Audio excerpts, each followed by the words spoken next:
का पाप सुखियां बचा सभी में प्रभु का अंश है, ऐसा जानकर व्यवहार करने से वह व्यवहार भक्तिमय बन जाएगा। जड़ चेतन एक है, सभी जड़ चेतन ईश्वरमय है, ऐसा मानने से पापों से बचा जाएगा। कि मेरे में परमात्मा है, तेरे में परमात्मा है, अगर अपन आ समझ आ गई तो फिर एक दूसरे को विरोधाभास घटाए है और मन को शांति भी मिलेगी।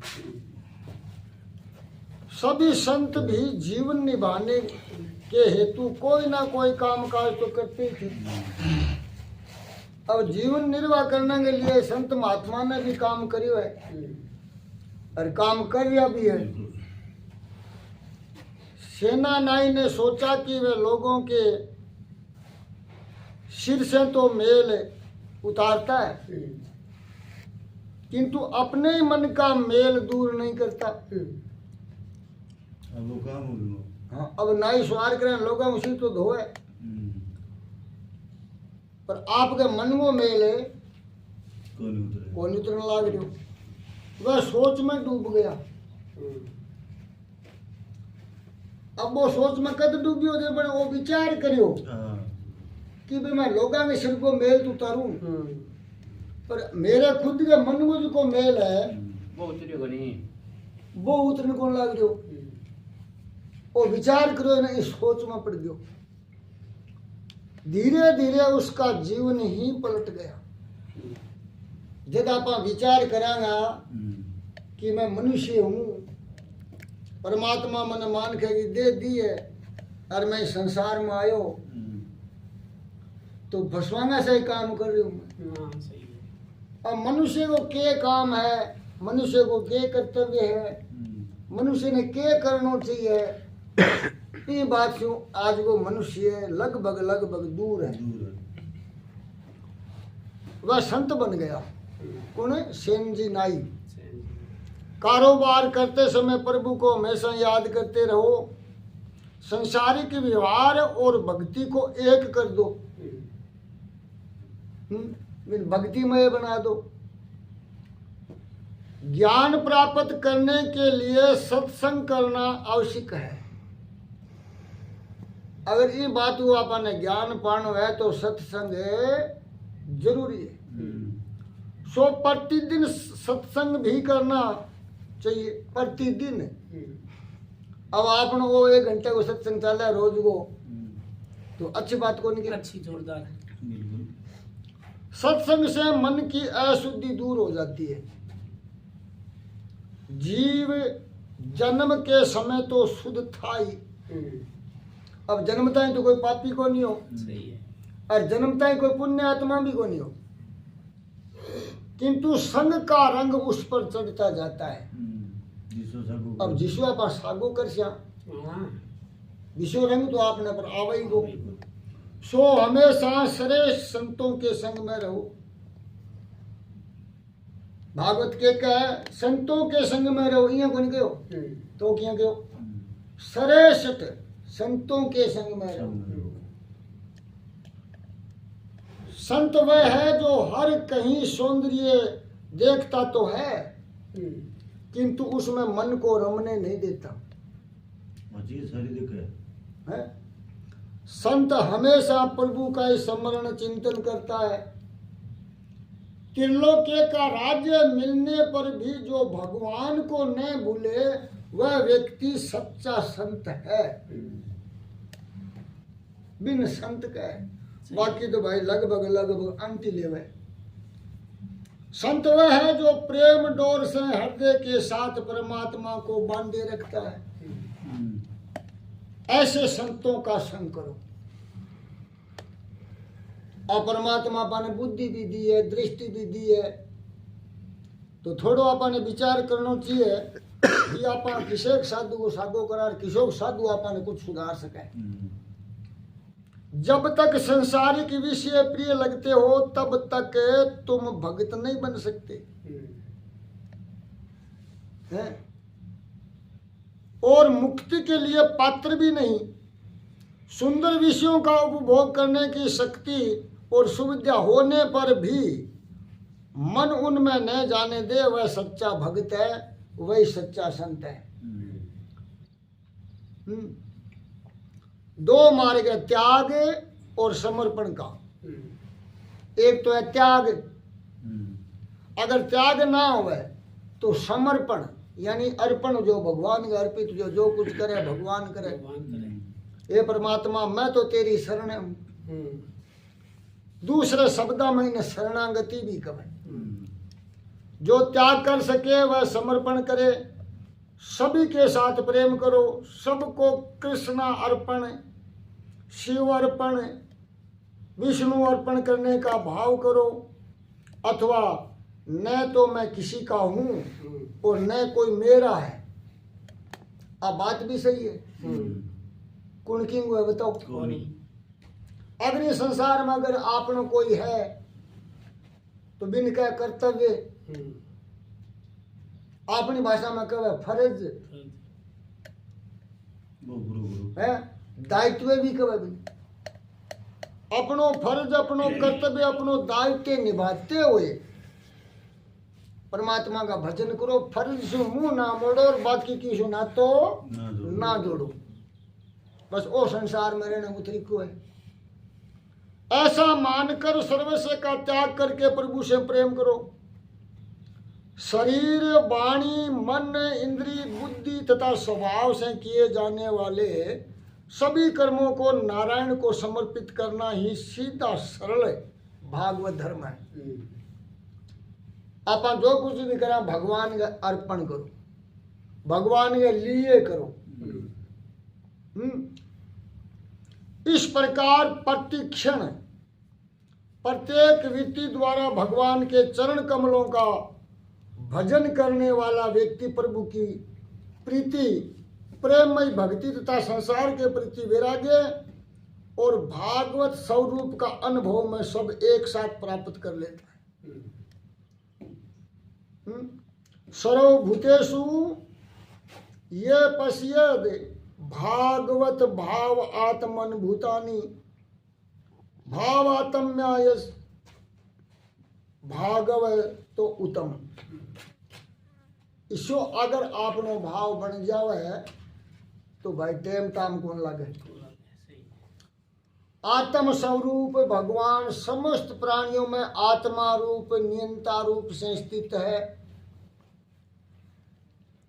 जो व्यक्ति कहीं भी अधिकता या न्यूनता न देखकर सर्वत्र भगवत सत्ता को ही देखता है, वह समस्त प्राणी और पदार्थ आत्म स्वरूप भगवान के कारण सिद्ध है। आज संसार में जो कुछ भी है वो सब परमात्मा का कारण ही है। आपा हाला डोला चाला फिरा खावा पिया सोवा जागा वो ईश्वर को ही कारण है। भागवत स्वरूप है, ऐसा अनुभव करता है उसे भगवान का परम प्रेमी भक्त माना जाता है। जो मन से एकमात्र भगवान में निवास करता है वह उत्तम भागवत भक्त है। अब तीसरे योगेश्वर ने कहा, तीसरे योगेश्वर अंतरिक्ष ने माया के लक्षण बताए तो योगेश्वर परबुद्ध ने माया को पार करने के उपाय बताए। जो माया को पार करना चाहता है उसे स्वतंत्र रहने के बदले किसी सच्चे संत को गुरु बनाना चाहिए। और गुरु का क्या स्वतंत्र नहीं रहना चाहिए, परतंत्र होना ही पड़े। और उसे सदगुरु की आज्ञा में रहना चाहिए। विलासी और पाखंडी गुरु शिष्य का कल्याण करने के बदले अहित ही करेगा। अब पाखंडी कोई मिल जाए आपने तो वो तो आपने अहित ही करेगा, हित थोड़ा करेगा। सही है, सही है। सो पहले तो ब्रह्मनिष्ठ गुरु ढूंढना चाहिए।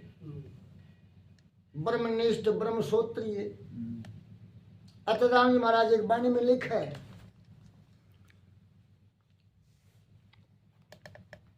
कि गुरु मांगे सिर को तो भी नहीं घबराना, और अपने हाथों से काट करके गुरुदेव के चढ़ाना। ब्रह्मनिष्ठा श्रोत्रिय गुरु तुम्हें बेचे तो बिक जाना, अचल राम पाखंडी गुरु के फंदे में कभी मत आना। ब्रह्मनिष्ठा, निष्ठा को प्रायवाची शब्द श्रद्धा आस्था, जेके संत की परमात्मा पर पूर्ण आस्था है, पूर्ण विश्वास है, दृढ़ श्रद्धा है, और भगवान पर विश्वास ही कौन की नहीं सही है। जिसे मात्र ब्रह्म शब्द के प्रति लगाव है वह गुरु पद के लिए अपात्र है। संत ऐसा ब्रह्मनिष्ठा होना चाहिए कि जिसकी स्मृति मात्र भी शिष्य को पाप कर्म की ओर बढ़ने से रोक दे। कि गुरु ऐसा होना चाहिए, गुरु याद आने पर भी शिष्य पाप का नो रुक जाओ। गुरु की याद आने पर शिष्य पाप करना रुक जाओ। गुरु की याद भी ऐसी होनी चाहिए भाई, गुरु पार करे तो। जवानी अंधी और ऊंचखल होती है, सो इस अवस्था में संतों की सदगुरु की आज्ञा में रहना चाहिए। भजन ध्यान स्मरण ये सब जवानी का काम है, और जवानी में आने की जरूरत है। बोलिए तो यही को नहीं हल है। जो माया से छूटना चाहता है वह ब्रह्मचार्य का पालन करे, आंखों से भी और मन से भी। ब्रह्मचारी सारी इंद्रियां होनी चाहिए, आंख भी ब्रह्मचारी होनी चाहिए, नाक भी ब्रह्मचारी होनी चाहिए, जीभ भी ब्रह्मचारी होनी चाहिए, त्वचा भी ब्रह्मचारी होनी चाहिए, और कान भी ब्रह्मचारी होना चाहिए।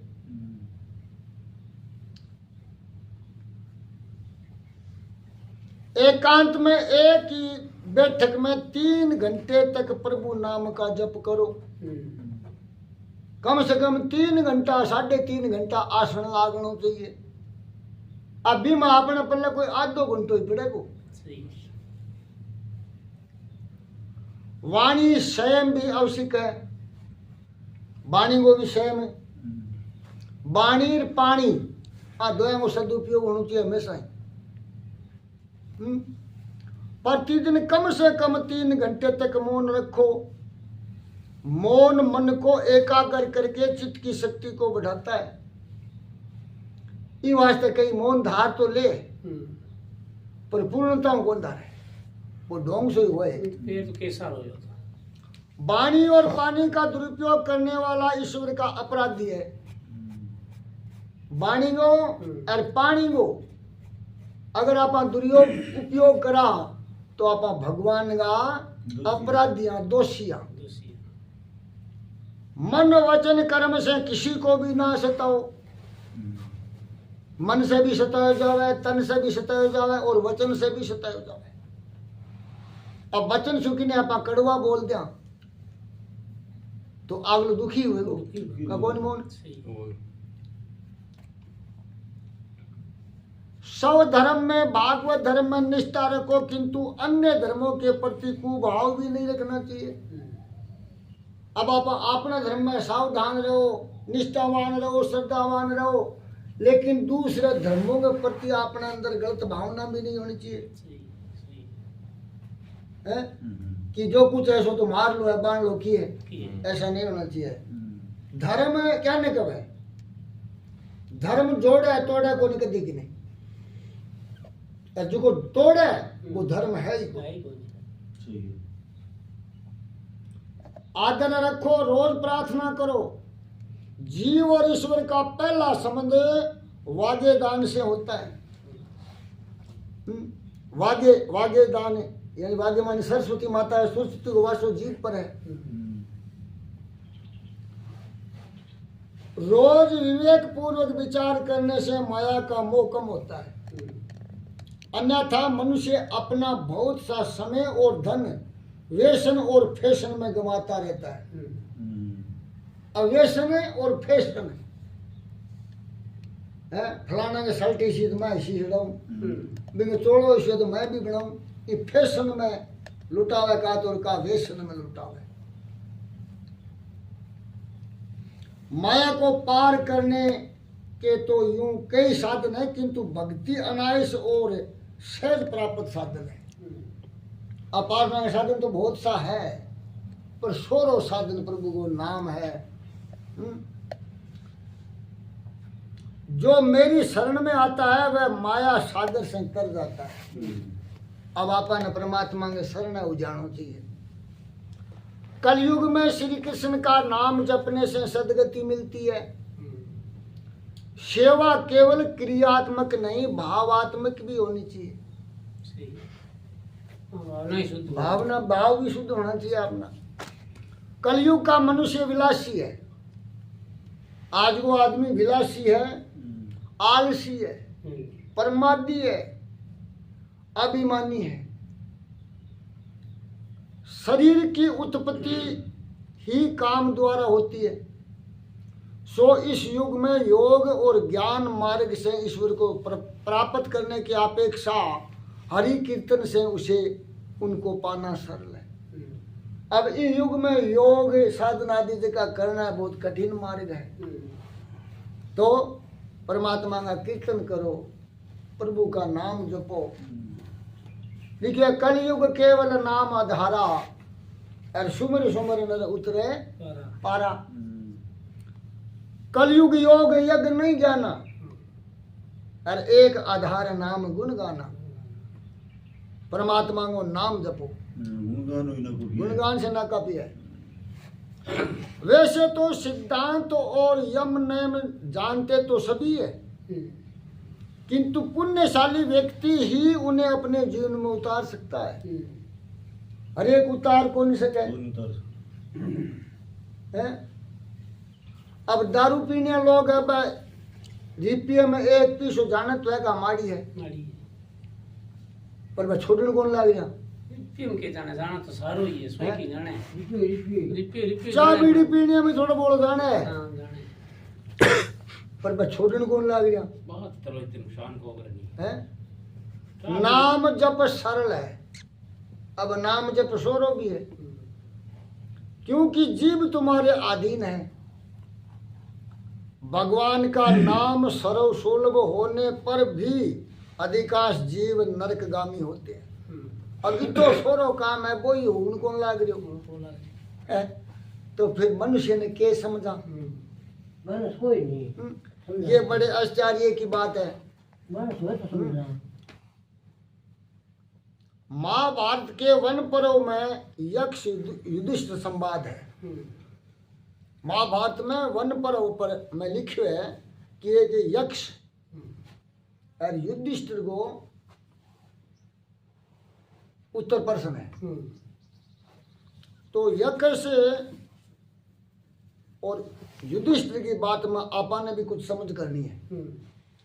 यक्ष युधिष्ठिर से पूछते हैं कि इस जगत का सबसे बड़ा आश्चर्य कौन सा है। यक्ष के पूछो कि इस संसार में, इस जगत में सबसे बड़ो अचुंबो की है। युधिष्ठिर उत्तर देते हैं, मनुष्य प्रतिदिन हजारों जीवों को यम साधन जाते हैं देखता है, फिर भी वह स्वयं तो इस प्रकार व्यवहार करता है कि वह अमर हो। अब रोज मरता देखा और फिर भी अपने आप मरनो याद को नहीं आ रहा है, वो सबसे बड़ो अचुंबो है। मनुष्य हमेशा के लिए रहना चाहता है कि मैं रोज अठे ही, इससे बढ़कर और क्या आश्चर्य होगा। दूसरों को मरते देखकर भी स्वयं को अमर मानकर भोग विलास में डूबा रहना सबसे बड़ा आश्चर्य है। पांचवें योगीश्वर ने नारायण का स्वरूप दर्शाया। निमि राजा ने कहा, अब कुछ कर्मयोग के विषय में बताइए। इन कर्म अकर्म और विक्रम में मेरा मन उलझ सा गया है। कर्म अकर्म और विक्रम किए है। सत्य योगीश्वर ने आवी होतर ने कहा, सत्य है तेरी बात। बहुत से विद्वान भी इसमें उलझ जाते हैं। किमि कर्म किम कर्मेति कायो अपयत्र मोहिता, कि वेद कर्म की आज्ञा देते हैं और स्वर्ग आदि का लालच भी देते हैं, किंतु उनका उद्देश्य तो कर्म छोड़ने का ही है। कर्म में अकर्म और अकर्म में कर्म का दर्शन करे, अर्थात अनासक्त भाव से कर्म करे, वही श्रेष्ठ है। न चाहते हुए ईश्वर इच्छा से और अपनों कर्तव्य समझकर संसारी कार्य करो। मेरो मेरो मेरो मेरो ओ कूड़ो खेल है। कर्म करो किंतु अनासक्त भाव से। माँ फलेषु कदाचन, सभी कर्म ईश्वर अर्पण करो, भगवान का अर्पण करो। सातवें योगेश्वर दुर्मी ने प्रभु की लीलाओं का वर्णन किया। उन्होंने सभी अवतारों की कथा सुनाई। आठवें योगेश्वर चम्मस ने भक्तिहीन पुरुष की अधोगति का वर्णन किया। कर भार्जन नाम के योगेश्वर ने परमेश्वर की पूजा विधि बताई। अंत में नारद जी ने वासुदेव जी से कहा, अब अधिक समय नहीं है, श्री कृष्ण को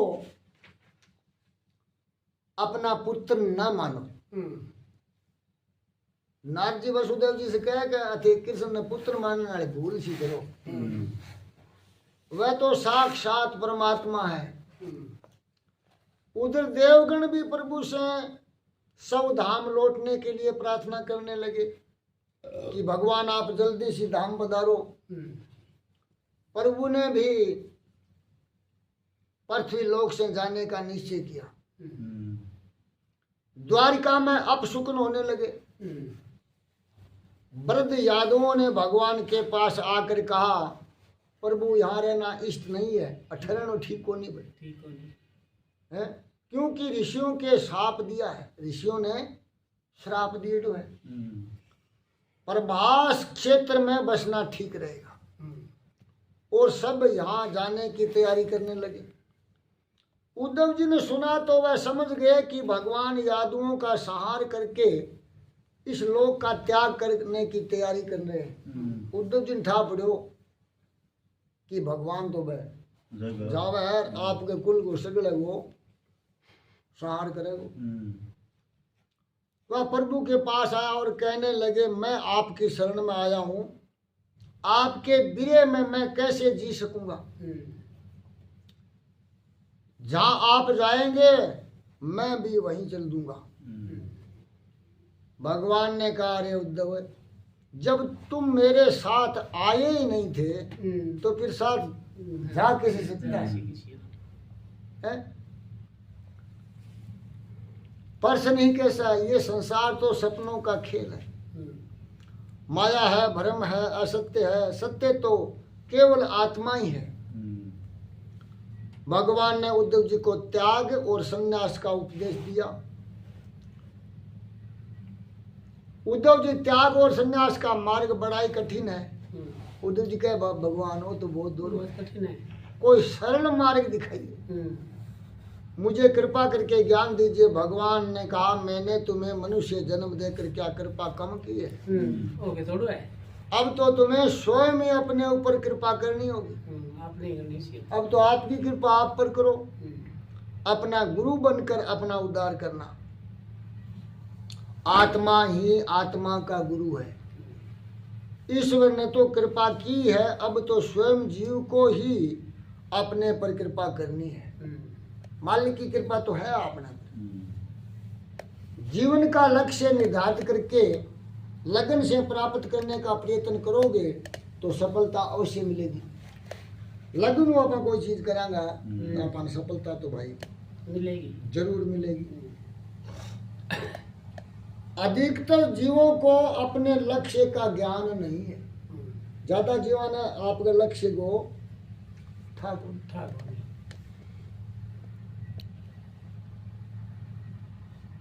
जीवन का लक्ष्य है प्रभु की प्राप्ति। ओ लक्ष्य है। अब आपने यहाँ आवे कि मन में कदी के मारो लक्ष्य ओ है तो मैं वो काम करना चाहिए, कौन है तो फिर आप आदमी आगे। कौन श्री कृष्ण कथा में श्रवण से पाप जल जाते हैं और चित्त शुद्ध होता है।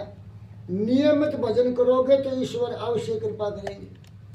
रोज आप भजन करा हाँ तो मालिक कृपा करे। 20 साल तक जो आदमी आपने सागे काम करनी है वो अपना जो 1 लाख रुपया ही 50 जनी आपने दुख को नहीं सही है कि चलो रहे 20 साल तक सागर ऐसा है, करे कोई बात नहीं। उद्धव जी ने कहा मैंने तो तुम पर कृपा, भगवान ने कहा मैंने तुम पर कृपा की है, अब तुम स्वयं अपने पर कृपा करो। अजामिल जैसे वेश्यगामी और पापी पर भी प्रभु ने कृपा की थी, फिर तुम पर क्यों नहीं करेंगे। अब अपन ये विचार करना चाहिए बड़े बड़े महापातका पर भी भगवान कृपा करी तो आपने पर किया कौन नहीं कर सी है? लेकिन आप की करनी कौन लग रहा। सही है संकल्प करो कि इसी जन्म में भगवान के दर्शन करने, यहाँ दृढ़ निश्चय करो। एक वाणी में कहा अब हम गुरुगम आत्म चीना, अरे आवे नहीं जावे मरे नहीं जन्मे ऐसा निश्चय कीना। तो आपने भी ऐसा एक दृढ़ निश्चय करो कि मैं इस जीवन में ही परमात्मा की प्राप्ति करनी है। अब तो किन की करा करोगे। अब तो चौक है अब भयंकर कलयुग आएगा, विधि पूर्व कर्म नहीं होंगे, मनुष्य का जन्म तो मिलेगा किंतु संग का दोष लगेगा। उद्धव जी ने कहा तुम ही मेरे गुरु हो। उद्धव जी के भगवान थे ही हो मेरा तो गुरु। अपने लिए भाव पूर्वक प्रयत्न करो, जब तक अंदर से प्रेरणा नहीं होगी उद्धार भी नहीं होगा। स्वयं अपना गुरु बनकर अपने उद्धार का प्रयत्न करो। अंदरों अपन भूख नहीं लगेगी तो भोजन भी को नहीं भावेगा, अरे खायो भी कौन जावेगो। अंदर क्यों आपने अंदर प्रेरणा आए जद बात बने भाई। सही है मेरे सिवाय जो कुछ भी दिखाई देता है वह सब मिथ्या है। उद्धव मैं तुम्हारा धन नहीं मन मांगता हूँ, सभी के एक ईश्वर का दर्शन करना, अपना मन मुझे दे दो। उद्धव भगवान से कहता है मुझे आपके सिवाय आत्म तत्व का ज्ञान और कौन देगा। भगवान ने कहा मैंने कई प्रकार के शरीरों का निर्माण किया किंतु मनुष्य शरीर मुझे अधिक प्रिय है। इस मनुष्य शरीर में जीव तत्क्षण और एकाग्र बुद्धि युक्त होकर ईश्वर का साक्षात अनुभव कर सकता है। इस संबंध में अवधूत दत्तात्रेय और यदु राजा का संवाद सुनने योग्य है। बोलो श्री कृष्णचंद्र भगवान की जय हो।